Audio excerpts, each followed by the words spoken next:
हमारे साथ अलख पांडे हैं। ये ऐसे व्यक्ति जिन्होंने पूरा मामला सुप्रीम कोर्ट की दहलीज पर पहुंचाया और निश्चित रूप से कहीं ना कहीं आज सुप्रीम कोर्ट में एनटीए ने ये माना कि गलती तो हुई है। अलख लड़ाई लड़े, एनटीए ने ये माना तो वो नींद से जागे तो क्या कहेंगे इस पूरे फैसले में, जिसमें ये बताया गया कि भाई जो ग्रेस मार्क है उसको रद्द किया जाएगा 1563 छात्रों का। मेरे पास 3 बातें हैं, मैं बोलता हूं। सबसे पहली बात कि आज एनटीए ने खुद माननीय कोर्ट के अंदर और खुद एनटीए के डायरेक्टर साहब भी आज पहुंच गए थे, तो उन्होंने आज ये चीज मानी वहां पे कि ये जो ग्रेस नंबर का कॉन्सेप्ट उन्होंने निकाला वो पूरी तरह से सही नहीं है, इसको रिवर्ट कर रहे हैं। उन बच्चों के या तो री एग्जाम होंगे 23 तारीख को, जो देना चाहता है अजय, जो बच्चा नहीं देना चाहेगा उन 1563 में से उसके जो ओरिजिनल नंबर हैं वो रहेंगे। इसके बाद फिर से एक नई रैंक बनेगी, उस पर काउंसलिंग होगी। मेरा पहला पॉइंट इसमें सबसे बड़ा ये है कि एनटीए ने ग्रेस नंबर देके खुद नहीं बताया था, हमने पकड़ा था 707, मैं यही वर्ड यूज करूंगा, पकड़ा था, खुद से नहीं बताया है। तो क्या एनटीए इस तरह की और भी बहुत सी चीजें कर रहा है जिसके बारे में पब्लिक डोमेन में इन्फॉर्मेशन नहीं है। दूसरी बात, सिर्फ उन्हीं बच्चों को अपॉर्चुनिटी क्यों मिली ग्रेस मार्क्स की और उन्हीं को अब क्यों री एग्जाम मिल रहा है जो माननीय हाईकोर्ट पहुंच गए पेपर के बाद। बहुत सा बच्चा गांव देहात का है, शहर का भी है, जिसको नहीं पता पेपर लिखने के बाद मुझे माननीय हाईकोर्ट जाना होता है, तो राइट टू इक्वालिटी का वायलेशन दिखता है। तीसरी बात, पेपर लीक का जो केस है वो अभी भी माननीय सुप्रीम कोर्ट ने कहा है वो ऑन रहेगा, वो चलता रहेगा। पर हाँ, मान लेते हैं काउंसलिंग हो जाती है, एडमिशन हो भी जाता है, तो आज माननीय सुप्रीम कोर्ट ने खुद बोला कि we have all the powers. अंत में अगर कुछ प्रूफ होता है तो हमारे पास सारी शक्तियां हैं। अलग सबसे बड़ी बात है कि कुछ सेंटर जिसमें आपने भी जिक्र किया कि वहां पर बच्चों को एक ही मार्क मिला, आपको नहीं लगता है कि एनटीए इतना प्रेशर के बाद और जिस तरह से तमाम छात्र सड़कों पर आए उसके बाद उसको लगा कि कुछ गड़बड़ियां हुई हैं और आज सुप्रीम कोर्ट में ये कहा कि मीटिंग कर लिया और हमने ये तय कर लिया। बड़ा दुर्भाग्यजनक है कि जब इतना शोर मचता है, सारे बच्चे अपना काम काज छोड़ के सड़क पे आते हैं, हम लोग अपना काम काज छोड़ के यहाँ कोर्ट में घूम रहे होते हैं, तब जाके एनटीए कोर्ट में आके फाइनली एनटीए के डायरेक्टर साहब भी कोर्ट में आए, तब उनको लगता है अच्छा ये बहुत सीरियस बात है, इस पर बात करनी होगी और इसको हम तुरंत कैंसिल कर देते हैं। आज वो तुरंत मान गए कि आज आते ही वो मान गए कि 1563 जो है इसको कैंसिल करते हैं री एग्जाम। पर ऐसी कितनी चीजें आपने और कर रखी है जो पब्लिक डोमेन में है ही नहीं आज तक। ये एक बहुत बड़ा मुद्दा है क्योंकि आज पहले ही दिन आके उन्होंने एग्री कर लिया है, तो आई थिंक और सारी डिस्पेरेंसीज निकल सकती है। कमेटी की डिमांड अभी भी मेरी रहेगी, वो जारी रहेगी। एनटीए से जिस तरह की लड़ाई है क्या जारी रहेगी? एनटीए से मेरी कोई लड़ाई नहीं है, मैं चाहता हूँ वो एजेंसी बहुत अच्छा करे, सपोर्ट है मेरा। इसको लड़ाई नहीं कहेंगे, इसको क्रिटिसिज्म कहेंगे from a citizen of India, कि मैं उनको क्रिटिसाइज कर रहा हूँ कि वो इंप्रूव करें। हम अभी भी उन्हीं से उम्मीद कर रहे हैं कि वो बेटर एग्जाम कराएं, उन पे हमारा भविष्य हमारे बच्चों का डिपेंडेंट है। शुक्रिया।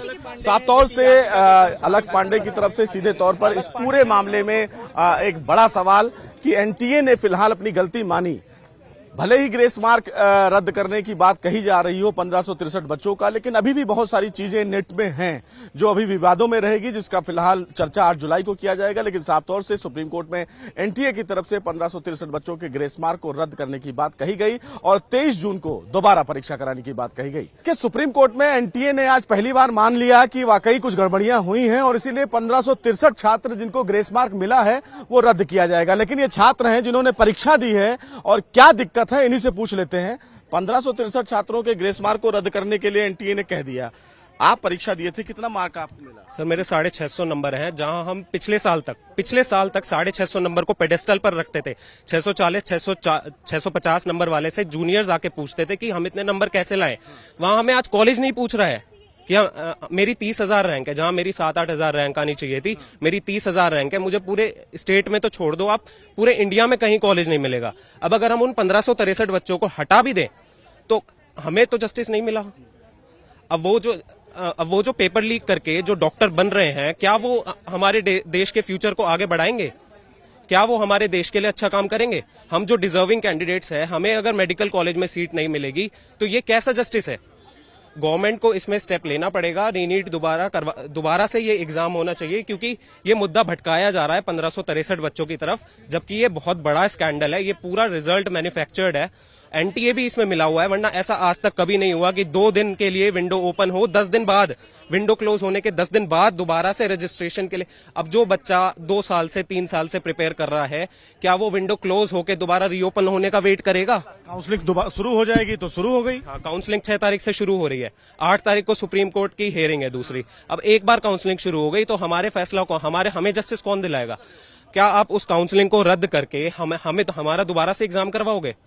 और उसके बाद मान लो अगर 8 तारीख को हमारा रीनीट अनाउंस भी होता है तो 8 तारीख के बाद एटलीस्ट 24 लाख बच्चों का करवाने के लिए 1 महीने की प्रिपरेशन तो चाहिए एनटीए को भी। और उस 1 महीने के बाद फिर रिजल्ट आने में 1 महीना, काउंसलिंग शुरू होने में 1.5 महीना, हमारा हो गया कहाँ जाके होगा? हमें कब कॉलेज मिलेगा? हमें तो जस्टिस नहीं मिल रहा है। जस्टिस तो सिर्फ उन्हें मिल रहा है जिन्होंने पेपर लीक करवा के, ऐसे तो आपको अनाउंस कर देना चाहिए कि पेपर खरीद लो। फिर तो ये एग्जाम सिर्फ उनके लिए है जिनके पास पैसे हैं और जिनके पास पावर है।